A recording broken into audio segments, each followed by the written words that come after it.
Hey now, welcome back everybody. Man, it feels good to be driving around shooting a video for you guys. For those of you folks who just started watching Soul at Home videos and picking up on our content and following along with our program when this disaster happened, these drive time videos were a regular occurrence on my behalf. I would pretty much just set up a camera and drive around. Anytime I had to run errands, take Aiden somewhere, drop him off to his mom, pick up stuff for the gym, etc., I would set up a phone and just talk, man. People were posing questions, and it would be my opportunity to touch base with people from our community that I don't oftentimes have opportunities to. So being able to do this now, there's definitely some nostalgia associated with me just setting up my video and driving around. So let's talk about our Tuesday workout. Like always, thank you very much for watching and participating. Monday, we're done with our Support Your Box fundraiser workout 2.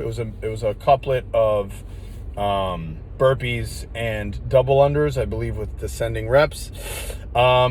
For Tuesday's workout, I made the decision that I wanted to change the stimulus and the format just a bit. We'll be doing more of this stuff as we keep programming for you guys.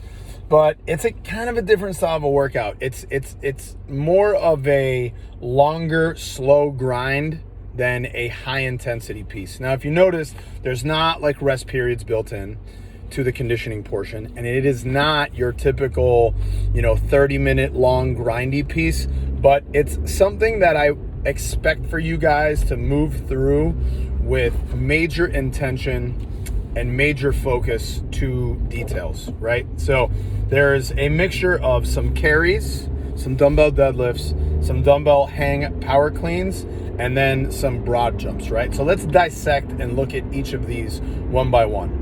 Why are we opening with such a long farmer's carry? And what are some options for farmer's carry if you don't have farmer's handles, dumbbells, or kettlebells at home? The reason is I am looking to fatigue the posterior chain prior to doing deadlifts, prior to doing the dynamic hang power cleans, is the intention behind the whole concept. So by starting with something like a farmer's carry, it is going to set the precedent that our limiter behind doing the dumbbell deadlifts and the hang power cleans will already be grip fatigue. So what I want you guys to do is pay attention to that. And actually, this is one of the few times I'll ask you to not push beyond threshold. If your forearms are smashed, if your forearms are fatiguing tremendously, listen to that and take a calculated slow breath so the quality of your efforts on Tuesday's workouts are through the roof. That's what we want. We're looking for high quality efforts on Tuesday's workout. You can even look beyond that at all the glute and core stuff that we're doing in the warm up. They're like mini workouts, but that's the same concept. I'm trying to make you guys learn how to activate the glutes, how to activate the core, how to activate the low back through those warm up pieces. So when it's time to do the workout, you're in a much better position to be able to move faster. You'll be better in tune with how your back, how your glute, and how your abs, your core feels from going through such a long, thorough warm-up that, again, you'll just be able to, you'll be in more touch with how you feel. And that's what's really important in a workout like this. So let's move on. The dumbbell deadlifts, right? Now, ideally, you're going to be using the same thing or something similar from the farmer's carry to the dumbbell deadlift. If you don't have dumbbells, if you don't have a kettlebells, any kind of a carry is fine. Preferably something that is going to be very grip intensive. That's why we like things like dumbbells and kettlebells for farmer's carries. But any kind of a carry is appropriate. okay? So again, moving on to those dumbbell deadlifts, if your forearms are fatigued, make sure you pay close attention to that. And again, I don't want you pushing beyond threshold, because if you push beyond threshold in this one, especially on the dumbbell deadlifts or the dumbbell hang power cleans, you're gonna start looking at risk of lower back injury, and that is obviously not ever what we want. We want to learn how to push threshold in a safe way, but when doing so many repetitions, it's not very ideal. All right, dumbbell deadlifts, they are normally easier to load and less fatiguing than barbell deadlifts. And one of the main reasons is, first of all, the load or the dumbbells sit over the center of our what we like to call center of mass. There's a few other trendy names for them, but the dumbbells sit on the sides of us, right?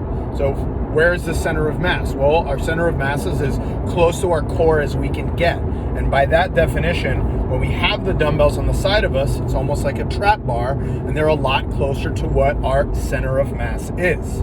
So traditionally, they're a little bit easier, and people can rep them out in much higher repetitions than they can with a barbell, but that doesn't mean I want you guys to go crazy.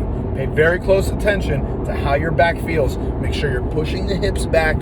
It should almost feel more like a Romanian deadlift, more so than a traditional conventional deadlift with a barbell. All right, moving on to the hang power cleans. The hang power cleans are often done just like bicep curls. And when they're light, that makes a whole lot of sense, right? Now, here's the concept behind placing hang power cleans where we have placed them in this workout. Forearms are gonna be fatigued. Biceps are gonna be fatigued. If you're doing this workout correctly, that turns into the limiter behind this workout, is forearms and biceps. So if you do pretty crappy dumbbell hang power cleans and you just treat them like bicep curls, those are not gonna be sustainable efforts for you. What I want you guys to do, regardless of how fatigued you are, find your legs. Where are all your legs in this equation? Learn how to use them. Right? The dumbbell hang power clean should be an explosive hip and leg dominant exercise, not a bicep curl. If you are just hip hinging into bicep curl, you are again risking the injury of low back and major bicep fatigue, and I don't want that to be the limiter. So learn how to transition and find the legs, find the hips, find the explosive power, and utilize that during the hang power cleans.